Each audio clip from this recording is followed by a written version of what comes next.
എല്ലാവർക്കും പുതിയൊരു ക്ലാസ്സിലോട്ട് ഒരിക്കൽ കൂടി സ്വാഗതം.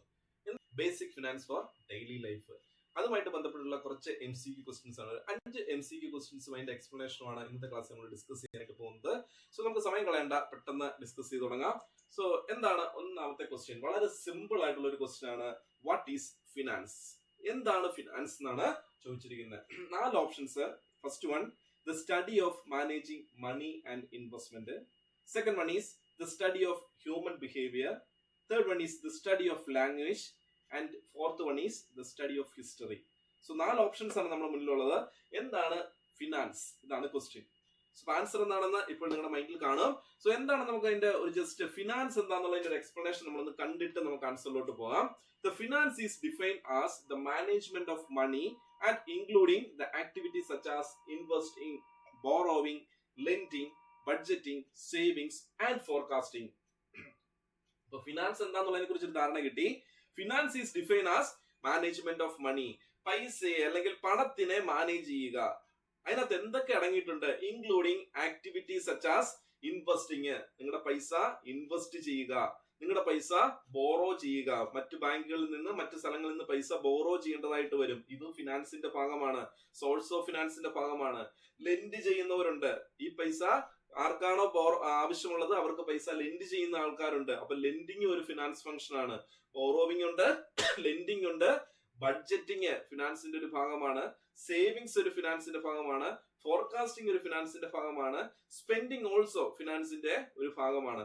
അപ്പൊ ഫിനാൻസ് എന്ന് പറയുന്ന ഒരു വൈഡർ ടേം ആണ് എങ്കിൽ അതിലടങ്ങുന്ന കുറെ കാര്യങ്ങളാണ് savings, investment, borrowings, then budgeting, forecasting, spending തുടങ്ങിയ കാര്യങ്ങളൊക്കെ. അപ്പൊ there are 3 main type of finance: personal finance, corporate finance, public or government finance. So ഇതാണ് ഫിനാൻസിനെ കുറിച്ചുള്ള ഒരു ധാരണ എന്ന് പറയുന്നത്. അപ്പൊ അങ്ങനെയാണെങ്കിൽ നമ്മൾ തൊട്ടു മുന്നേ കണ്ട ക്വസ്റ്റ്യൻ നോക്കിയേ, വാട്ട് ഈസ് ഫിനാൻസ്? ഫിനാൻസ് എന്ന് പറഞ്ഞാൽ എന്താണെന്നാണ് നമ്മളിപ്പോ പറഞ്ഞത്. ദെൻ ഓപ്ഷൻ ഏതാണ്? ഓപ്ഷൻ എ ആണ് റൈറ്റ് ആൻസർ എന്ന് പറയുന്നത്. What is finance? The study of managing money and investment. Study of managing money, പണത്തെ മാനേജ് ചെയ്യുന്നത്, അതിനെ ഇൻവെസ്റ്റ് ചെയ്യുന്നതുമായിട്ട് ബന്ധപ്പെട്ടുള്ള ഒരു പഠനമാണ് എന്നാണ് പറഞ്ഞത്. അപ്പൊ കുറെ പോയിന്റുകൾ നമ്മൾ തൊട്ടു മുന്നേ കണ്ടു അല്ലെ? ആ പോയിന്റിനകത്തു നിന്ന് ഏറ്റവും സ്യൂട്ടബിൾ ആയിട്ടുള്ള ആൻസർ ഏതാണ്? Study of managing money and investment ആണ്. അപ്പൊ ഫിനാൻസ് എന്താന്നുള്ളതിനെ കുറിച്ച് ഒരു ധാരണ കിട്ടി. നമ്മൾ ഒന്നാമത്തെ ക്വസ്റ്റിന്റെ ആൻസർ നമ്മൾ വർക്ക്ഔട്ട് ചെയ്തു. ഓക്കെ, അങ്ങനെയാണ് നമുക്ക് സെക്കൻഡ് ക്വസ്റ്റിനോട് പോകാം. ഓക്കെ, സെക്കൻഡ് ക്വസ്റ്റ്യൻ എന്താണ്? The personal finance include which of the following activities? Personal ഫിനാൻസിനകത്ത് ഇതിൽ എന്ത് ആക്ടിവിറ്റിയാണ് ഇൻക്ലൂഡ് ചെയ്തിരിക്കുന്നത്? Option A, investing in stock. Second, budgeting. Savings for retirement. All of the above. അപ്പൊ എന്താണ് പേഴ്സണൽ ഫിനാൻസ്? നമുക്ക് അറിഞ്ഞാൽ ഇതിന് ആൻസർ ചെയ്യാനായിട്ട് സാധിക്കത്തുള്ളൂ. അപ്പൊ സമയം കളയണ്ട, പേഴ്സണൽ ഫിനാൻസ് എന്താണെന്നുള്ളതിനെ കുറിച്ച് നമുക്ക് നോക്കാം. The personal finance is a term that cover managing your money as well as savings and investment. അപ്പൊ പേഴ്സണൽ ഫിനാൻസ് എന്ന് പറയുന്ന ടൈം എന്താണ്? That covers the managing your money. നിങ്ങളുടെ പണത്തിനെ നിങ്ങൾ മാനേജ് ചെയ്യുക, as well as savings and investment. അതോടൊപ്പം നിങ്ങൾ നിങ്ങളുടെ സേവിങ്സും ഇൻവെസ്റ്റ്മെന്റും കൂടെ നടപ്പിലാക്കുക. It encompasses the budgeting, banking, insurance, mortgage, investment and the retirement, tax and estate planning. ഇതിനകത്ത് എന്തൊക്കെ അടങ്ങിയിട്ടുണ്ട്? പേഴ്സണൽ ഫിനാൻസിനകത്ത് ബഡ്ജറ്റിംഗ് അടങ്ങിയിട്ടുണ്ട്, ബാങ്കിങ്ങിന്റെ ഇൻഫർമേഷൻസ് ഉണ്ട്, ഇൻഷുറൻസുമായിട്ട് ബന്ധപ്പെട്ട കാര്യങ്ങളുണ്ട്, മോർഗേജുകളുണ്ട്, ഇൻവെസ്റ്റ്മെന്റ് ഉണ്ട്, റിട്ടയർമെന്റ് ഉണ്ട്, ടാക്സ് പ്ലാനിംഗ് ഉണ്ട്, എസ്റ്റേറ്റ് പ്ലാനിംഗ് ഉണ്ട്. ഇതൊക്കെ അടങ്ങുന്നതാണ് പേഴ്സണൽ ഫിനാൻസ് എന്ന് പറയുന്നത്. അപ്പൊ പേഴ്സണൽ ഫിനാൻസിനകത്ത് നമ്മുടെ ഇൻകം ഉണ്ട്, അവിടെ സേവിങ്സ് വരുന്നു, സ്പെൻഡിങ് വരുന്നു, ഇൻവെസ്റ്റ്മെന്റ് വരുന്നു, ബാങ്കിങ് വരുന്നു, ഇൻഷുറൻസ് വരുന്നു, മോർഗേജ് വരുന്നു, റിട്ടയർമെന്റ്, ടാക്സ്, എസ്റ്റേറ്റ് പ്ലാനിങ്, ഇതെല്ലാം അടങ്ങുന്നതാണ് പേഴ്സണൽ ഫിനാൻസ് എന്ന് പറയുന്നത്. അപ്പൊ അങ്ങനെയാണ് നമ്മുടെ ക്വസ്റ്റ്യനോട് നമുക്ക് തിരിച്ചു വരാം. The personal finance includes എന്തൊക്കെയാണ്? Option A, investment in stock. Investment personal ഫിനാൻസിന്റെ ഒരു ഫീച്ചർ ആണ്, നമ്മളിപ്പം കണ്ടു. ബഡ്ജറ്റിംഗ് പേഴ്സണൽ ഫിനാൻസിന്റെ ഒരു ഫാക്ടർ ആണ്, നമ്മളിപ്പം കണ്ടു. Savings for retirement, retirement savings എന്ന് പറയുന്നത് പേഴ്സണൽ ഫിനാൻസിന്റെ ഫാക്ടർ ആണ്, നമ്മൾ കണ്ടു. അപ്പൊ അങ്ങനെ നോക്കിയാൽ നമ്മുടെ ആൻസർ എന്തായിരിക്കും? Yes, answer is all of the above. ഈ പറഞ്ഞതൊക്കെ എന്താണ്? പേഴ്സണൽ ഫിനാൻസിന്റെ ഫാക്ടേഴ്സ് ആണ്. അപ്പൊ പേഴ്സണൽ ഫിനാൻസിനെ കുറിച്ച് പറയുമ്പോൾ നമ്മുടെ വ്യക്തികളുമായിട്ട് ബന്ധപ്പെട്ടിട്ടുള്ളതാണ്. അതിനകത്ത് നമ്മുടെ സ്റ്റോക്കിലുള്ള ഇൻവെസ്റ്റ്മെന്റ് അല്ലെങ്കിൽ എല്ലാ ടൈപ്പ് ഓഫ് ഇൻവെസ്റ്റ്മെന്റും അതിനകത്ത് ഉൾപ്പെടുന്നതാണ്. ബഡ്ജറ്റിംഗ് പേഴ്സണൽ ഫിനാൻസിന്റെ ഒരു ഫാക്ടർ ആണ്. സേവിങ്സ് ഫോർ റിട്ടയർമെന്റും ഒരു ഫാക്ടർ ആണ്. ഓക്കെ, അപ്പൊ 2 ക്വസ്റ്റ്യൻ നമ്മൾ ഡിസ്കസ് ചെയ്ത് കഴിഞ്ഞു. ഓക്കെ, നെക്സ്റ്റ് ക്വസ്റ്റ്യനോട് പോകാം. The third one is what is financial literacy? എന്താണ് ഫിനാൻഷ്യൽ ലിറ്ററസി കൊണ്ട് ഉദ്ദേശിക്കുന്നത്? Option A, ability to read financial news. Financial news വായിക്കാനുള്ള നിങ്ങളുടെ എബിലിറ്റിയാണ് ഫിനാൻഷ്യൽ ലിറ്ററസി എന്ന് പറയുന്നത്. Second one, the ability to understand effectively the use of various financial skills including personal financial management, budgeting and investing. എന്താണ് the ability to understand and effectively use various financial skills? നിങ്ങളുടെ various financial skills എന്ത് ചെയ്യുക, understand ചെയ്യുക, അത് effective ആയിട്ട് use ചെയ്യാനുള്ള നിങ്ങളുടെ ability ആണ് എന്നാണ് പറഞ്ഞിരിക്കുന്നത്. അതിനകത്ത് എന്ത് വന്നിട്ടുണ്ട്? Including personal finance management, budgeting, investing etcetera. നിങ്ങളുടെ പേഴ്സണൽ ഫിനാൻസ് മാനേജ്മെന്റ്, നിങ്ങളുടെ സേവിങ്സ്, നിങ്ങളുടെ ഇൻവെസ്റ്റ്മെന്റ്, നിങ്ങളുടെ ബഡ്ജറ്റിംഗ്, നിങ്ങളുടെ ടാക്സ് പ്ലാനിങ്, നിങ്ങളുടെ റിട്ടയർമെന്റ് പ്ലാനിങ്, ഇതൊക്കെ അടങ്ങുന്നതാണ് ഫിനാൻഷ്യൽ ലിറ്ററസി എന്നാണ് പറഞ്ഞിരിക്കുന്നത്. മൂന്നാമത്തെ ഓപ്ഷനിൽ പറഞ്ഞിരിക്കുന്നതാണ് the ability to write financial reports. Financial reports എഴുതാനുള്ള നമ്മുടെ എബിലിറ്റി ആണെന്ന് പറയുന്നു. ലാസ്റ്റ് വണ്ണോ, the ability to predict stock market movement. Stock മാർക്കറ്റിന്റെ മൂവ്മെന്റ് പ്രെഡിക്റ്റ് ചെയ്യാനുള്ള നിങ്ങളുടെ കഴിവിനെയാണ് ഫിനാൻഷ്യൽ ലിറ്ററസി എന്ന് പറയുന്നത്. ആണോ എന്ന് നമുക്ക് നോക്കാം. Yes. Anyway, what you mean by financial literacy? Financial literacy is an ability to understand and effectively use various financial skills including the personal financial management, budgeting and investment. എന്താ financial literacy? Financial literacy is an ability to understand and effectively use various financial skills. നിങ്ങളുടെ financial skills നിങ്ങൾക്ക് മനസ്സിലാക്കാനും അത് effective ആയിട്ട് use ചെയ്യാനുമുള്ള നിങ്ങളുടെ കഴിവിനെയാണ് നിങ്ങൾ എന്ത് വിളിക്കുന്നത്? ഫിനാൻഷ്യൽ ലിറ്ററസി എന്ന് വിളിക്കുന്നത്. അതിനകത്ത് വേരിയസ് ഫിനാൻഷ്യൽ സ്കിൽസ് ഉണ്ട്.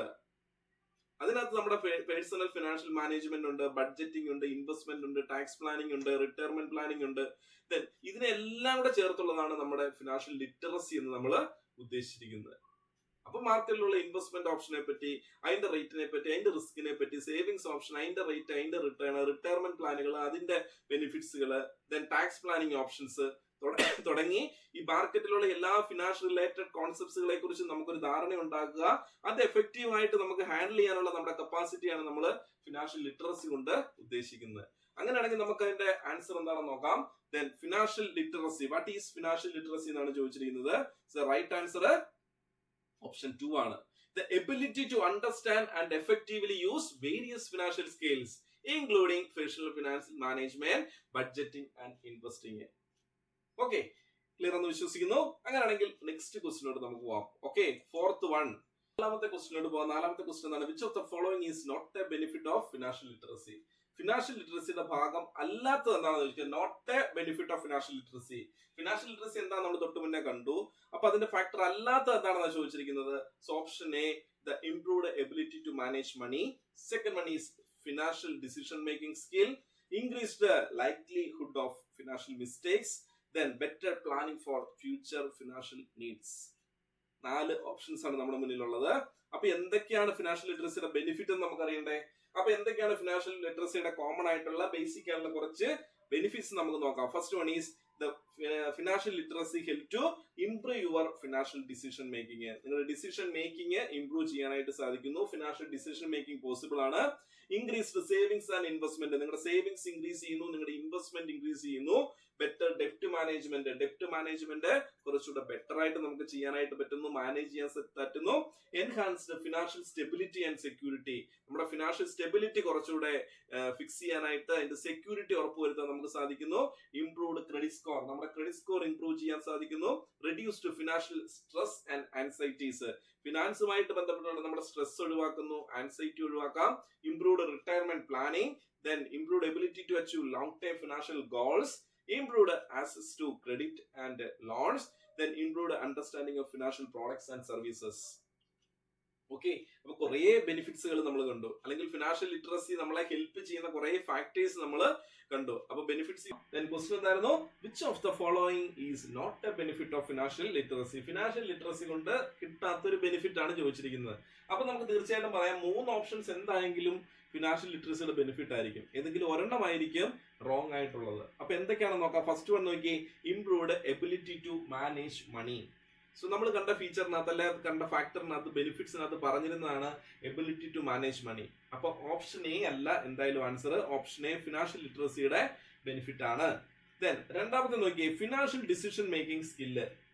തീർച്ചയായിട്ടും നമ്മൾ അതിന്റെ ബെനിഫിറ്റിനകത്ത് കണ്ടതാണ് ഫിനാൻഷ്യൽ ഡിസിഷൻ മേക്കിംഗ് എന്ന് പറയുന്ന ഫിനാൻഷ്യൽ ലിറ്ററസിയുടെ ഒരു ഒബ്ജക്റ്റീവ് ആണ്. അപ്പം ഓപ്ഷൻ ബിയും അല്ല ആൻസർ. ലാസ്റ്റ് വൺ എന്താ പറഞ്ഞിരിക്കുന്നത്? The better planning for future financial needs. അപ്പൊ നമ്മൾ കണ്ട തൊട്ട് മുന്നേ കണ്ട ഒബ്ജക്റ്റീവ്സിനകത്ത് എന്തുണ്ടായിരുന്നു?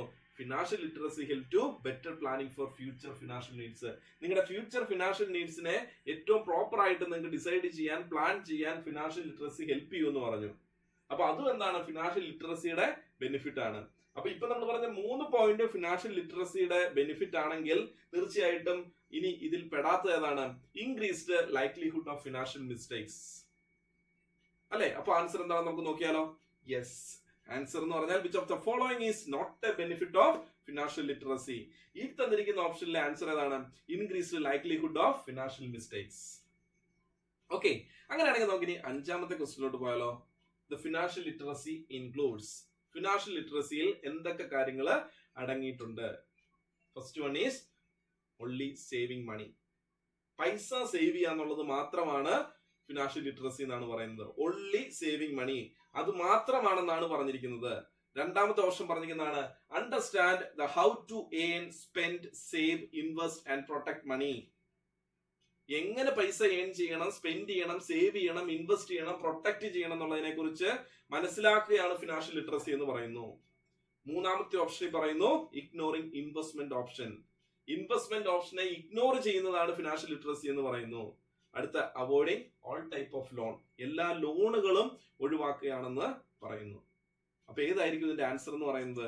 അപ്പൊ അങ്ങനെയാണെങ്കിൽ ഇതിന്റെ ആൻസർ എന്താണ്? Financial literacy include only saving money, പൈസ സേവ് ചെയ്യാന്നുള്ളത് മാത്രമാണെന്ന് പറയുന്നു. ഓപ്ഷൻ തെറ്റാണ്. ഇഗ്നോറിംഗ് ഇൻവെസ്റ്റ്മെന്റ് ഓപ്ഷൻ തെറ്റാണ്. കാരണം എന്താണ്? ഇൻവെസ്റ്റ്മെന്റ് ഓപ്ഷൻ ഫിനാൻഷ്യൽ ലിറ്ററസിയുടെ ഭാഗമാണ്. Avoiding all type of loan, ഡെപ്റ്റ് മാനേജ്മെന്റ് ഫിനാൻഷ്യൽ ലിറ്ററസിയുടെ ഭാഗമാണ്. അപ്പോൾ ലോൺ അവോയ്ഡ് ചെയ്യാന്ന് പറയുന്നത് തെറ്റാണ്. പിന്നെ ഏതായിരിക്കും ആൻസർ എന്ന് പറയുന്നത്? തീർച്ചയായിട്ടും understanding the how to earn, spend, save, invest and protect money, അതായിരിക്കും റൈറ്റ് ആൻസർ എന്ന് പറയുന്നത്. സോ അപ്പോൾ വളരെ സിമ്പിൾ ആയിട്ടുള്ള ഒരു ടോപ്പിക് ആണ്. ഫിനാൻഷ്യൽ ലിറ്ററസിയുമായിട്ട് ബന്ധപ്പെട്ടുള്ള 5 MCQ ക്വസ്റ്റ്യൻസും അതിന്റെ ആൻസറുമാണ് നമ്മൾ ഇന്ന് ഡിസ്കസ് ചെയ്തത്. സോ അപ്പോൾ ഇന്നത്തെ ക്ലാസ് നിങ്ങൾക്ക് ഉപകാരപ്പെട്ടുവെങ്കിൽ തീർച്ചയായിട്ടും കമന്റ് ആയിട്ട് അറിയിക്കുക. വീണ്ടും അടുത്ത ക്ലാസ്സുമായിട്ട് നമുക്ക് കണ്ടുമുട്ടാം. അതുവരെ എല്ലാവർക്കും നന്ദി, നമസ്കാരം.